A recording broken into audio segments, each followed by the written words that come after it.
पाकिस्तान और अफगान तालिबान के दरमियान मुज़ाकरात का अगला राउंड आज इस्तांबुल में होगा। पाकिस्तान का वफ्द मुज़ाकरात के लिए इस्तांबुल चला गया। वज़ीर दिफ़ा ख्वाजा आसिफ की रवानगी सीनियर तालिबान वज़ीर की मौजूदगी से मशरूत अफगान वफ्द को देखकर पाकिस्तानी वफ्द की क़यादत का फैसला होगा। कौमी सलामती मुशीर वफ्द में शामिल होंगे। वज़ीर दिफ़ा ख्वाजा आसिफ का कहना है कि अफगानिस्तान से मुज़ाकरात में पेशरफ्त की उम्मीद है। पेशरफ्त का इम्कान ना हो तो फिर वक्त का ज़िया है। ख़ित्ते में क़याम अमन के लिए अफगानिस्तान वाले दानिशमंदी से काम लें।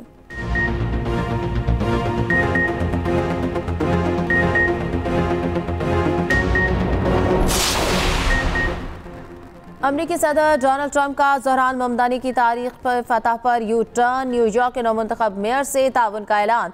मियामी में बिजनेस फोरम से खिताब में सदर ट्रंप ने कहा, हम चाहते हैं न्यूयॉर्क कामयाब हो, हम इनकी थोड़ी मदद करेंगे। न्यूयॉर्क के नौमुंतखब मेयर को वाशिंगटन के साथ नया ताल्लुक कायम करना चाहिए। ज़हरान ममदानी ताउन नहीं करेंगे तो इन्हें बड़ा नुकसान उठाना पड़ सकता है।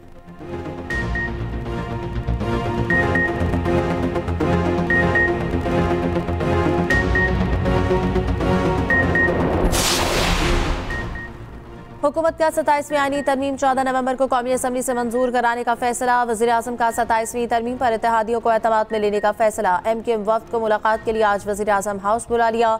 शहबाज शरीफ, काफ लीग, मुस्लिम लीग ज़िया, BAP और दीगर इत्तेहादियों से भी मुशावरत करेंगे। तमाम वज़रा और अरकान पार्लियामेंट के गैर मुल्की दौरे मनसूख कर दिए गए।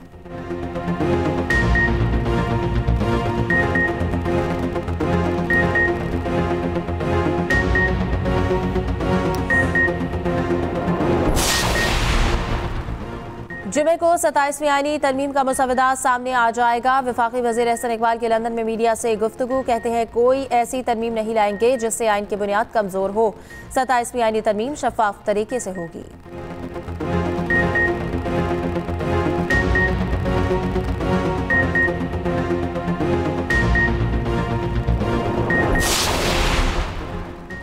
सत्ताईसवीं आईनी तरमीम पर मुशावरत का अमल तेज। सियासी रहनुमाओं की मेल मुलाकातें। सेनेटर फैसल वाड्रा की मौलाना फजल रहमान से इनके रिहाइशगाह पर मुलाकात। मीडिया से गुफ्तगू में फैसल वाड्रा ने कहा, 27वीं तरमीम की मंजूरी के लिए नंबर्स पूरे हैं, मौलाना अपना खुद फैसला करेंगे। PTI वफ्द की भी मौलाना फजल रहमान के घर आमद।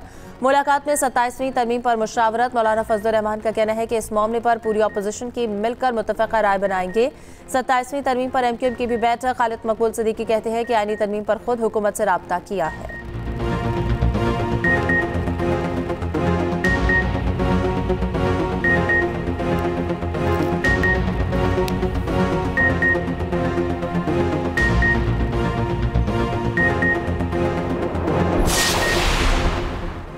PTI ने 27वीं तरमीम को वफाक के लिए खतरा करार दे दिया। चेयरमैन PTI बैरिस्टर गौहर ने कौमी असम्बली इजलास में इज़हार ख्याल करते हुए कहा, पूरे मुल्क में हलचल है, वफाक सूबों पर हमलावर हो रहा है, हुकूमत होश के नाखुन ले, ये पूरे वफाक को खतरे में डाल रहे हैं।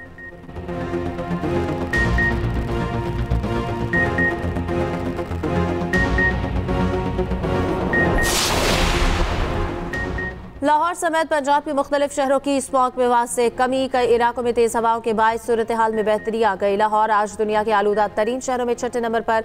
कुछ देर पहले एयर क्वालिटी इंडेक्स 181 रिकॉर्ड। आलूदा हवाओं ने जनूबी पंजाब का रुख कर लिया।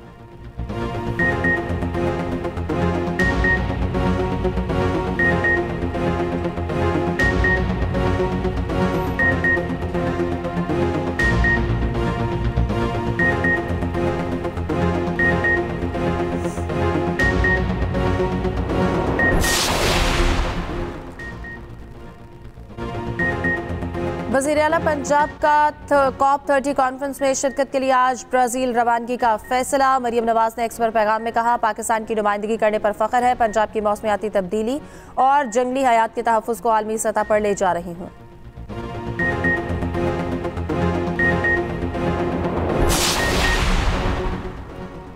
फुटबॉल समेत तमाम शोबों में पाकिस्तान के पास सलाहियत मौजूद है। नायब सदर फीफा शेख सलमान बिन इब्राहिम अल खलीफा की न्यूज़ कॉन्फ्रेंस। कहते हैं पाकिस्तान में फुटबॉल के खेल के फ़रोग़ के लिए हर मुमकिन ताउन करेंगे। पाकिस्तान के लोग फुटबॉल के खेल में गहरी दिलचस्पी रखते हैं। पाकिस्तान आमद पर खैर मकदम करते हैं। नायब सदर फीफा की पाकिस्तान आमद का खैर मकदम करते हैं।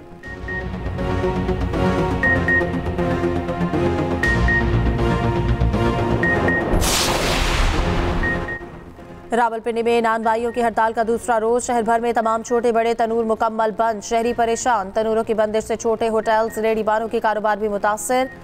सदर नानबो एसोसिएशन का कहना है कि 1.5 साल में आटे और मैदे की बोरी की कीमत 2 गुना हो गई। 11,000 रुपए की आटा बोरी लेकर 14 रुपए में रोटी नहीं बेच सकते। कीमतों में फौरी कमी की जाए या आटे पर सब्सिडी दी जाए।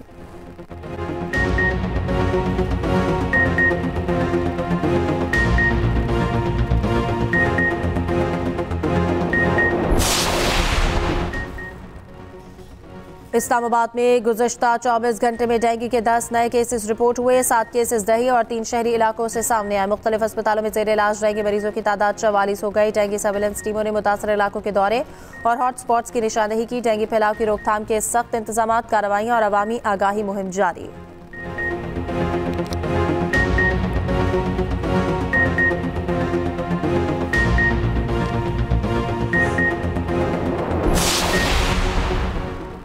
भारतीय रियासत बिहार में आज इंतखाबात का पहला मरहला, दूसरा मरहला 11 नवंबर को होगा। इंतखाबात का हतमी नतीजा 16 नवंबर को आने का इम्कान। हुक्मरान भारतीय जनता पार्टी का कड़ा इम्तिहान, पाकिस्तान से जंग हारने पर मोदी की भारत में रुसवाई। अमरीकी टैरिफ के असरात से मौशी दबाव का भी सामना। ऑपोजिशन जमातों को इंतखाबात में जीत का यकीन।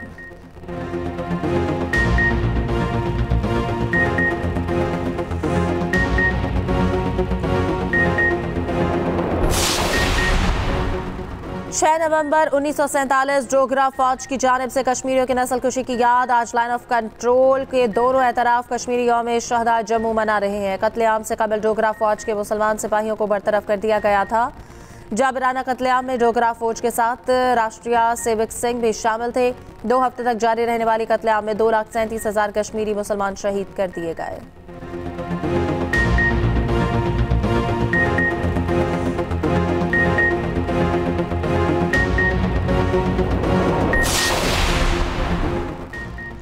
SIFC की मुआवनत से पाकिस्तान में डिजिटल इनकलाब की जानिब अहम संगमी लबूर। हुकूमत, गूगल, टेक वैली और NRTC के इश्तराक से पहली क्रोम बुक शामिल कर ली गई है और इसका इफ्तिताह हुआ। 2026 से मकामी सतह पर असातिज़ा और तलबा के लिए सालाना 5 लाख लैपटॉप्स तैयार किए जाएंगे। AI लीडर्स फेलोशिप प्रोग्राम के तहत 100 इदारों को AI के इस्तेमाल में मदद फराहम की जाएगी। मोबाइल ऐप्स, डिजिटल सर्विसेज और ई-कॉमर्स के जरिए 2030 तक सालाना 6 अरब 60 करोड़ डॉलर्स की बरामदात मुतवक्के।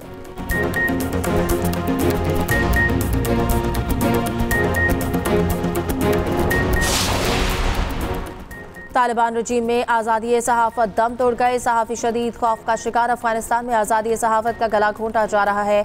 आमू टीवी की रिपोर्ट के मुताबिक प्रेस फ्रीडम इंडेक्स में अफगानिस्तान की दर्जाबंदी मजीद खराब हुई। अफगानिस्तान मीडिया सपोर्ट ऑर्गेनाइजेशन के मुताबिक 2021 के बाद से सहाफ़ियों पर तशद्दुद के 539 वाक़यात सामने आ चुके। अफगानिस्तान मीडिया का कहना है मुतादिद सहाफ़ी बेबुनियाद इल्ज़ामात की वजह से अब भी तालिबान के क़ैद में हैं।